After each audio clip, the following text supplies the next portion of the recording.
Hello, hello, hello. Hi. Hi, Jonathan. How are you today? I'm good. How are you, Nadine? I'm good. It seems like a long day, but I'm good. I know. Hey, almost there with that long weekend. That's true. That's true. That's true. Maybe So, that's why the day seems long, because you know uh, that's coming. probably. Hello, everyone, and welcome to another Askable Adults Live, the show where we talk about all things sex ed, community, and more. But before we continue with our show, we want to do our usual acknowledgments and recognitions, and that is that Black Lives Matter today and always. And today's interesting day because it's the first year after the murder of George Floyd. So we want to Mhm. keep um, that the movement alive and keep in our minds and in our hearts why this movement needs to continue, because even though um, uh, the police officer that committed the murder got charged, is not enough. So we definitely need to continue. Mhm. Yeah. And on that note, Jonathan, I don't know all of the details, but I know that I was hearing earlier today that there is a lot of misinformation being propagated in the name of Black Lives Matter. Mm, Via social media. And so I just want to say that, the efforts of Black Lives Matter and the message of Black Lives Matter is important and needs to be supported. And if you receive or see or witness any kind of information that seems not in keeping with the mission and purpose of Black Lives Matter, please report it to the social media sites and also to the legitimate Black Lives Matter group. yeah, and it's a simple thing. If people see something that might seem a little out And the character of of the the what the character. movement is about. Yeah, just confirm, look to their social medias, to their Yeah. websites, and confirm the information. There's a lot of misinformation, and it really doesn't surprise me that this is happening. So and it's not only with Black Lives Matter, Right. but with everything. Just do your own research, confirm the information, Mhm. um, Yeah. criticize, put everything in doubt, and just do your own Yeah. research. Yeah. And Um, don't spread the information unless you know that it's legitimate information. yeah, Yeah. but taking having made our acknowledgments. Hi, my name is Jonathan. I use he, him, and el pronouns, and I'm the Youth and Health Resource Center coordinator for Berkshire Matters.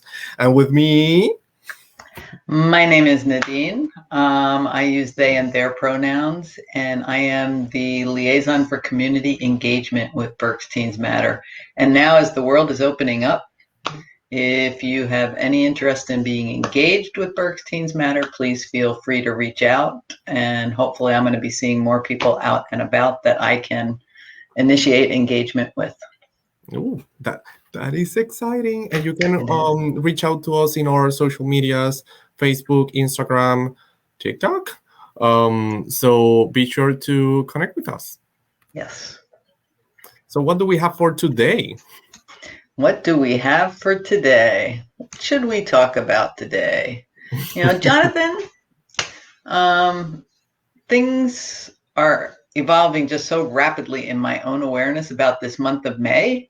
And we are actually preparing to wrap up the ways to reduce adolescent pregnancy month with our final May 2021 episode. And just as we were getting to this last week, I learned for, I think, what might have been the first time. I'm not sure. It seemed like it was the first time. It seemed like a revelation all of a sudden in the moment that May is also been designated as Sex Ed for All Month. Hmm. That's I, interesting. yeah, it's quite interesting. I was simply amazed. Um, and I like to, you know how I like to use amaze because that's a way to shamelessly plug that great sex ed for all ages resource on the internet, Amaze. But Sex Ed for All Month was actually started in 2019. And like I said, think I don't remember clearly having heard of it before, although I will admit that last spring in 2020, which is just like sort of one big blur of being in a strange space with all that was going on back then, I might have seen something about it, but I'm going to give myself a little grace and excuse myself if I did and don't recall, because with that pandemic havoc going on back then, I might have seen it, but not really seen it, if you know what I mean. I totally get it. Yeah, it's kind of like what we were talking 2 weeks ago. For almost 3 decades, May was Teen Pregnancy Prevention Month. And it took more than 2 decades for people to start pushing back against that slogan as something that was pretty much like shaming or stigmatizing young folks. The intention behind it was good, but as we know, intention does not equal impact.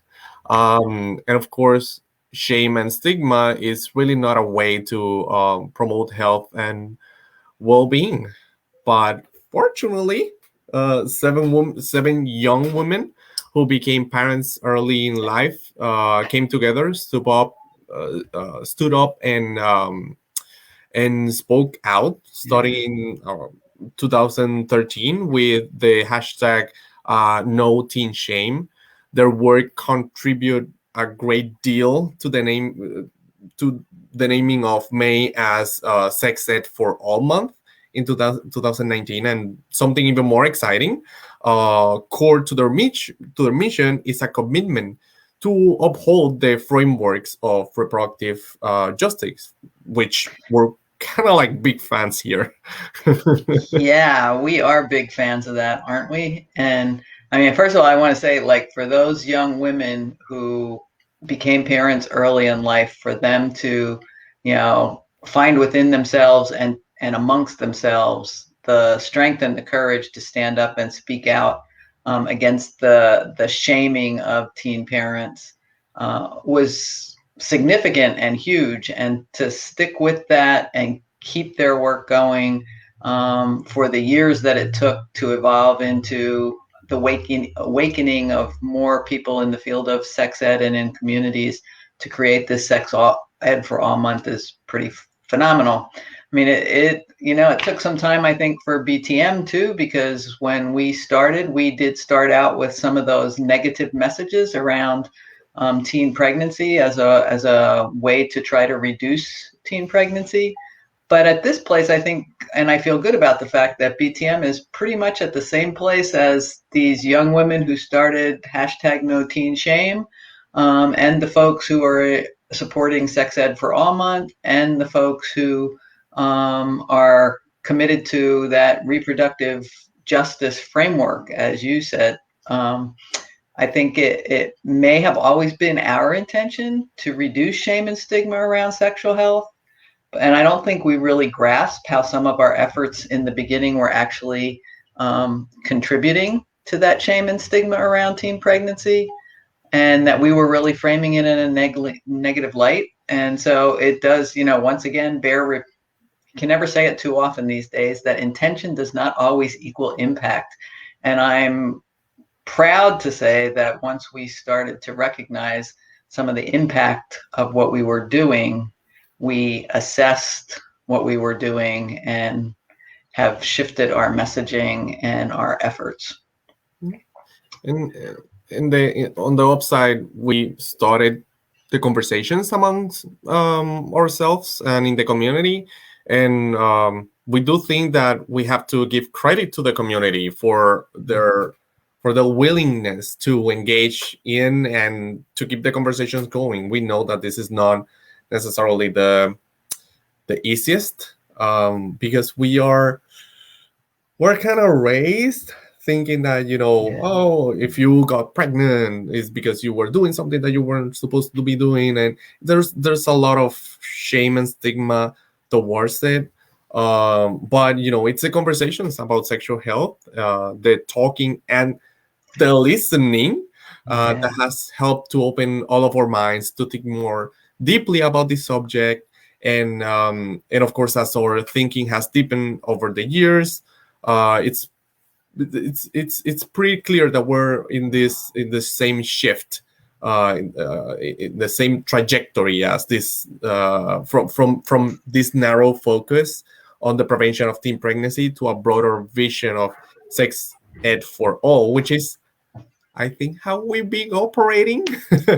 Because I, not everyone that we talk about can get pregnant, or mm, wants to get pregnant. So we kind of need to bring comprehensive sex education to anyone that we encounter. I would agree with you, Jonathan. And I will just give a shout out to both you and Bethany because I think that both of you have played a really important role in helping BTM to make that shift into a much more sex ed for all and sex positivity initiative. And I think our goal to reduce the fear and the shame and the taboos and the stigmas surrounding human sexuality speaks very clearly within the framework of our strategic plan. This goal is clearly grounded in an understanding of sexual health as a social justice issue. Mhm. Um, and I think, as you mentioned, we don't just educate and advocate for people who can get pregnant. We are talking to all people because sex ed really needs to be for everyone. And I know you have some stuff to add to that, so I'm gonna shoot and let you talk a little bit.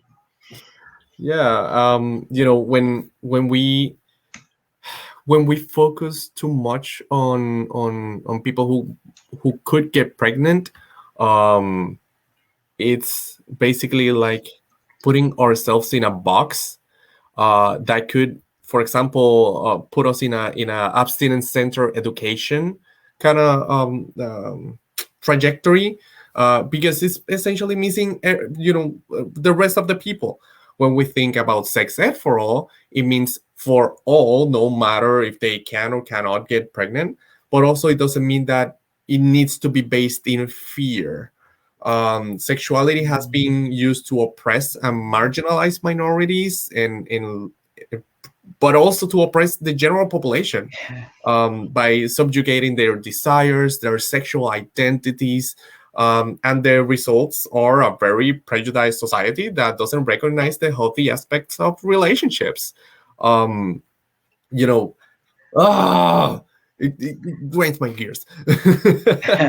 The fact that, not only the large majority of the population lives in with this big prejudice, against other folks, but this a lot of these prejudice that exist are used to not only oppress but discriminate, and a lot of them comes from a racist,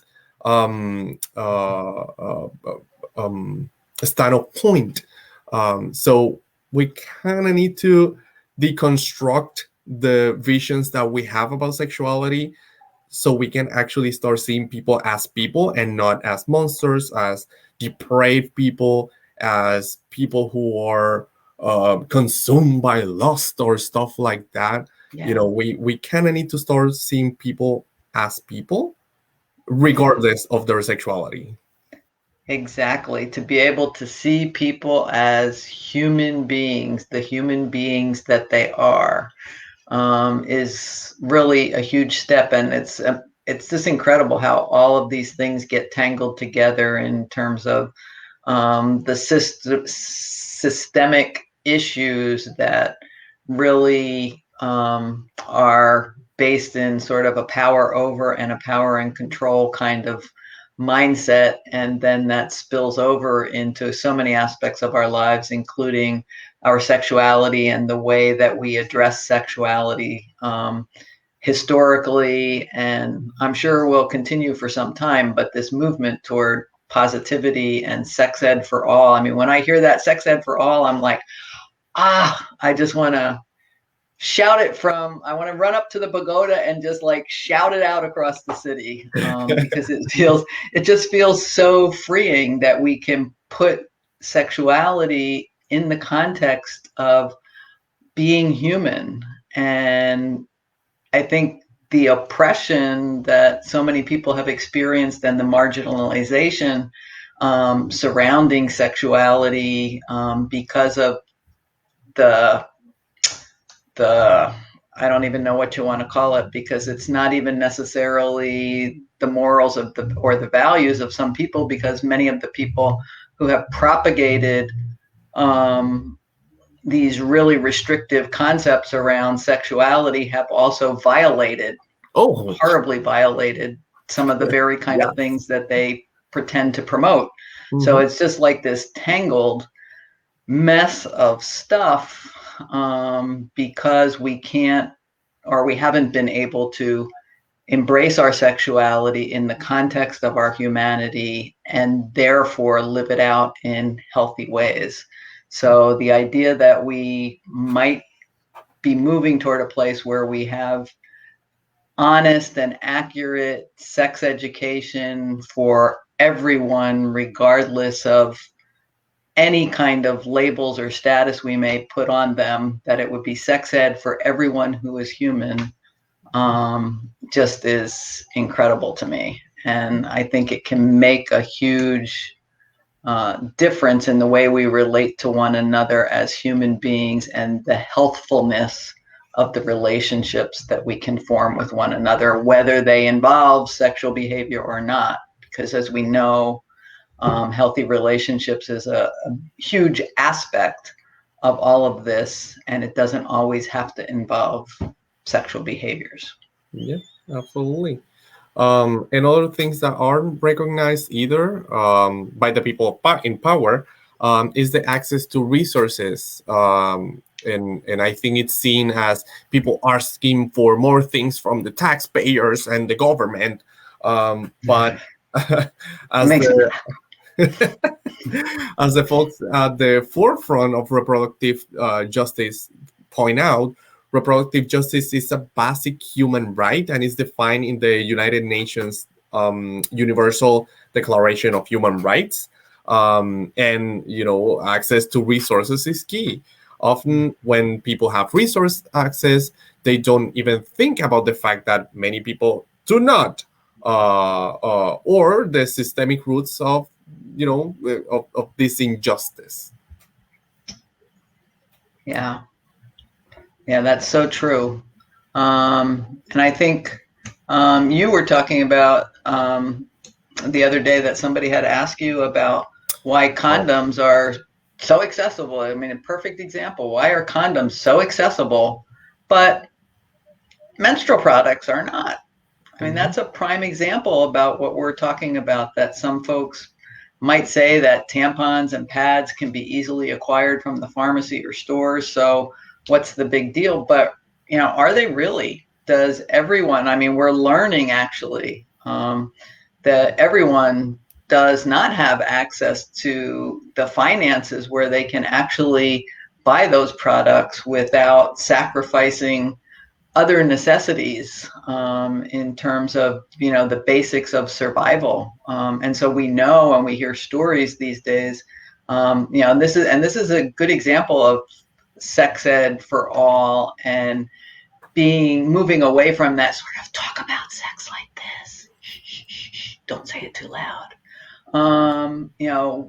The movement away from that has opened up some conversations where we understand now that there are young women, folks who can't go to school because they don't have access to the things they need during the time of their menstruation. You know how much education people can be missing out on by that kind of basically a form of discrimination and clearly a form of injustice, that those products would be so necessary but so inaccessible to so many people. And so these days, I mean, there are a lot of movements to make menstrual products much more accessible to people, and recognize them as a necessity during certain times of the month. But if we couldn't talk about this for decades upon decades, is it any wonder that it hasn't changed for decades upon decades? Yeah. And the fact that we are even here talking about this, for many folks in many spaces, the shame, taboo, and stigma associated with sexuality in general keeps these important conversations from happening at all. And because this topic is not new, what is new is that some folks have had the courage to stand up and speak out about it in very recent years. Going back to the comparison between the accessibility of condoms and the accessibility to menstrual products. Why are condoms so accessible, and why there are so many government funded campaigns and institutions and etc. that promote the use of condoms, and they make it so accessible? Well, if we go back a couple of years ago, where there was the AIDS epidemic, and finally the government decided to acknowledge that was happening. They had to take action for the well-being of their citizens. Not before, not when Right. gay men were being left to die because the government didn't thought that was something that could harm the straight folks. But where does it, and it's not saying that the condoms are not necessary, but when you take, for example, the use of condoms, that could be situational. A person can decide not to engage in any type of sexual behavior, and that's okay. They won't need condoms if they are practicing abstinence. But folks with uteruses, there will come a time that they will just start having menstruation and their periods, and there's nothing that they can. Yeah, you can't. It's not something you can opt out of. Exactly, unless they use certain types of birth control methods or other or other methods. But again, that's a question of access. Exactly. And this is why we're mentioning it, because a person that needs a condom can just come to Cook County and ask for condoms, and we will provide it. I mean, that's kind of what we do. But it's not as easy to have access to menstrual products for free, free of charge, that you just can walk in a place and say, hey, I need a box of tampons. Oh, here you go. That's the type of access that we are talking about. And as important as speaking about access to menstrual products, and going back to the teen pregnancy topic, we also need to stand up against the stigma that exists towards teen parents, because we don't talk about condoms. They're pretty accessible, but we don't talk about condoms. But we also kind of shame people for not even having the menstruations, for just something that happens naturally in their bodies. But then again, we are also discriminate against them if they become parents. So a lot of people, when they see or when they know about a teen that got pregnant, they tend to say things like, "Oh, such a bright future that they would have had," or that's what happens when you do things that you shouldn't be doing, which I mention it again because I've heard about it. I've heard people saying that, and no, they still can achieve that future. Many have done it. We have tons of amazing examples, even in our community, Yes. about Right adult. here in this community, you're right. The other, I don't dare to put names out there, but the other day we were talking with one of these amazing examples. I wish I could have asked for their permission to bring it, but Uh, but uh, they in that conversation they told us, look at me, I am, or I was a teen parent, and I had my kid. I also got degree. my degree, my high school diploma, but I also went to continue my studies. They have started their own business. They have started their own organizations. Why does a baby, or being pregnant even, needs to, make to be this life destroying aspect? And also, why do we have to stigmatize people that have sex is not bad as long as it's consensual. um, Yeah. what they need, or what the teens need, is to be heard about their needs. What are their Right. needs? We should be asking them. They should be supported and guided to be able to take the decisions and steps that they want to take, and for the community to be there for them and allow them to thrive, not be a barrier to their efforts.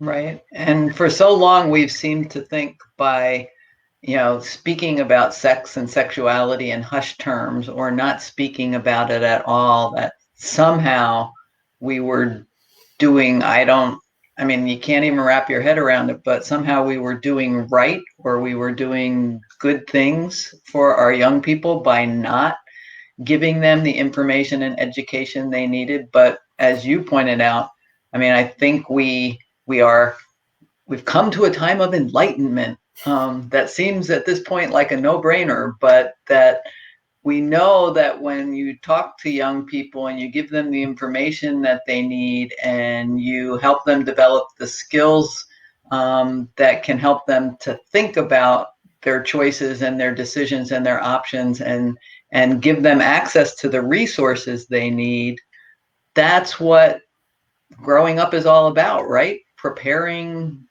to be able to make choices and then go on and live with whatever comes out of those choices. And we support one another to be our best in that whole process. And that's the way that young people can mature and thrive and develop healthy relationships and continue to improve upon the world that we live in. But by not talking about things, by keeping things hidden and wrapped in shame and secrecy and things like that, it's not very healthy, and it's not terribly helpful. Mhm. The support needs to come from the systemic structures, and so the people who have some power and the people who are legislating, so that there is access to the resources and information and tools, but also from families. We think that families are one of the or the most important teacher for young people in their lives around health and relationships and sexuality. But we also recognize that families can't do it on their own, that the structures of our society need to support that, and other members of our community need to support that. As they say, it takes a village. Mhm. And there are times when the village needs help too, which is part of why Berks Teens Matter is here to support the village, so that we can come together for a better future in our community. And Johnathan, I'm going to kind of let you wrap it up for the night. No, yeah, we do need to, we need to build a better future in our communities. We need to help out their families that are there doing the job, and we need to support every single person, to not have fear, to have conversations, to be ashamed of our and their sexuality, to kind of disregard the taboos that we have regarding our bodies, or just to put a lot of stigma in our decisions. Only then we will have sex ed for all. And with that, we want to leave you all. Hopefully, this will resonate with some of you, and maybe, who knows, next year we will be talking about um, yeah, teen pregnancy, but not necessarily in a bad way. So take care, everyone, and hope to see you next week.